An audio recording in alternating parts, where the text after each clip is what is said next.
আসসালামু আলাইকুম বন্ধুরা, কেমন আছো তোমরা সবাই? আশা করছি তোমরা যে যেখানে আছো অনেক ভালো আছো। আলহামদুলিল্লাহ, আমিও ভালো আছি। তো বন্ধুরা, নুরি ডেলি ব্লগে আবারও একটা নতুন ব্লগ নিয়ে চলে আসলাম। আশা করছি আজকের ব্লগটা তোমাদের ভালো লাগবে। যদি ভালো লেগে থাকে বন্ধুরা, অবশ্যই একটা লাইক করো। আর তোমরা যারা আজকে আমার চ্যানেলে নতুন, চ্যানেলটা সাবস্ক্রাইব করে আমার পাশে থেকো। তো এই দেখো, তোমরা ভিডিও দেখে বুঝতে পারছো যে আজকে বৃষ্টি হচ্ছে। তো এখন হচ্ছে বেশ কয়েকদিন ধরে প্রায় প্রতিদিনই বৃষ্টি হচ্ছে, ঝিরিঝিরি বৃষ্টি।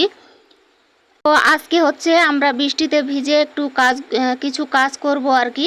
তো এ দেখো, তোমাদের দাদা ভাই আজকে হচ্ছে দোকান নিয়ে যায়নি। তো এখন হচ্ছে 10টার সময় ব্লগটা স্টার্ট করলাম। তো এখন স্নান করার সময় হয়ে গেছে, তো তোমাদের দাদা ভাই স্নান করবে। তো তার আগে দেখো বৃষ্টিতে ভিজছে, ভিজে একটু মানে ঘাসগুলা তুলে দিচ্ছে। আর এই দেখো, ছেলে স্কুল থেকে এসে জামা কাপড় খুলে মানে যেই দেখেছে যে আমরা হচ্ছে ভিজে ভিজে কাজ করছি, তো ওই দেখে মানে ওরও ভিজার ইচ্ছে হলো আর কি। তো বলছে, মা আমিও একটু বৃষ্টিতে ভিজবো। তো ওকে বললাম যে যাও একটু বাইরে থেকে খেলা করে আসো, আর আমরা ততক্ষণে কাজগুলো করে নিই। তো এই যে তোমরা দেখছো যে সাইডে যে কচু গাছগুলো আছে না, এই সাইডগুলাতে দেওয়ালের ধারগুলাতে এতটা পরিমাণে ঘাস হয়েছে কি বলবো। তো আজকে তোমাদের দাদা ভাই যেহেতু দোকান নিয়ে যায়নি, তো তার জন্য একটু মানে ঘাসগুলা তুলে দিচ্ছিল আর কি। একটু পরিষ্কার লাগবে জায়গাগুলো, মানে ঘাসে একেবারে ভর্তি হয়ে গেছে, সবুজ সবুজ হয়ে গেছে। তো বাড়িতে মানে যতগুলা গাছ নাই তার থেকে বেশি ঘাস। তো এই দেখো, তোমাদের দাদা ভাই ওদিকে হচ্ছে ঘাসগুলা তুলে বাইরে ফেলতে গেল, আর এদিকে হচ্ছে আমি উঠানটা ঝাড় দিয়ে নিচ্ছি। তো আসলে কি বলো তো, মানে যখন বর্ষার সিজন আর কি, যখন কাদা কাদা হয়ে থাকে তখন উঠান ঝাড় দিতে না একেবারে ভালো লাগে না। তো ওই জন্য আজকে যেহেতু বৃষ্টি হচ্ছিল, তো ভাবলাম যে এই এখন যেহেতু বৃষ্টি হচ্ছে, তো এই সময় উঠানটাই আগে ঝাড় দিয়ে নিই।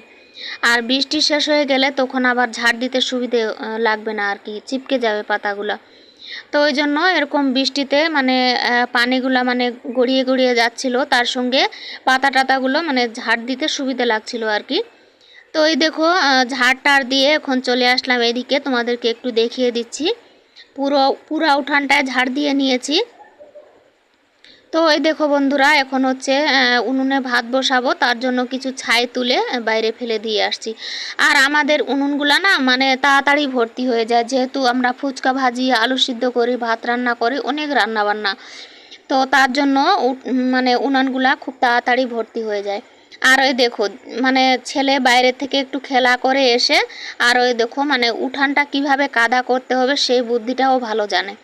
ওই দেখো মানে উঠানের মানে বাইরের গেট থেকে ভেতরের দিকে এসে একটু মানে পিচ্ছিল করে দিয়ে চলে গেল। তো ওর হচ্ছে ওটাই কাজ আর কি।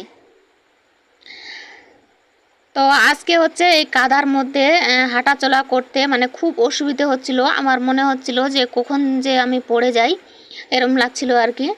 তো বলে না যে হাঁটতে না জানলে উঠোনের দোষ, এরকম কি যেন একটা কথা বলে, সেরকম হচ্ছে কথা আর কি। মানে খুব পাগুলা টিপে টিপে আজকে কাজগুলা করেছি। তো ওইদিকে হচ্ছে উনুন উনুন খালি করে ভাত বসিয়ে দিয়ে আসলাম। তোমরা দেখলে তোমাদের দাদা ভাই উনুনটা জ্বালিয়ে দিল। তো এরকম ভেজা শরীর নিয়েই ওদিকে ভাত বসিয়ে দিয়েছি। সময়টাও মানে পার হয়ে যাচ্ছিল। আর এদিকে দেখো, এখনই যদি স্নান করে নিই তাহলে বাকি কাজগুলো হবে না। তো তার জন্য ওদিকে ভাত বসিয়ে দিয়েছি, খড়ি জ্বালিয়ে দিয়েছি। আর এদিকে দেখো বন্ধুরা, আমি মানে হাঁটাচলা করতেই পারছিলাম না এই উঠানে, প্রচণ্ড অসুবিধা হচ্ছিল কাদার কারণে। তো আজকে হচ্ছে তোমাদের দাদাভাইকে বললাম যে এরকম করে একটু ইটগুলা দিয়ে একটু রাস্তা করে দিলে ভালো হয় আর কি। তো এই দেখো মানে আমাদের বাড়ির ভেতরে রাস্তার কাজ মানে শুরু হয়ে গেছে আর কি, এরকম একটা ব্যাপার। এই দেখো আমরা দুইজনে মিলে রাস্তা তৈরি করছি ইট দিয়ে সুন্দর করে।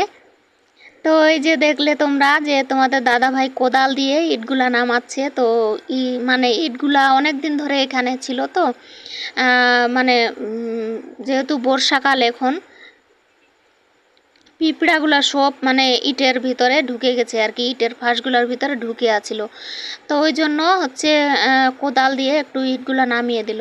আর ওই ইটগুলাতে হাত দিতে গিয়ে আর কি অনেকগুলা পিঁপড়া কামড়েছিল আমাদের হাতে। তো কিছু করার নেই, ওদের বাসায় মানে ওদের বাসা ভাঙতে গেলে ওরা তো কামড় দিবেই উল্টে। তো এই দেখো বন্ধুরা, আমাদের রাস্তার কাজ প্রায় শেষ হয়ে আসছে। তো চলো বন্ধুরা, আজকের ব্লগটা এখান থেকে শেষ করলাম। তোমরা ভালো থেকো, আমার জন্য দোয়া করো, তোমাদের জন্য আমার দোয়া রইলো।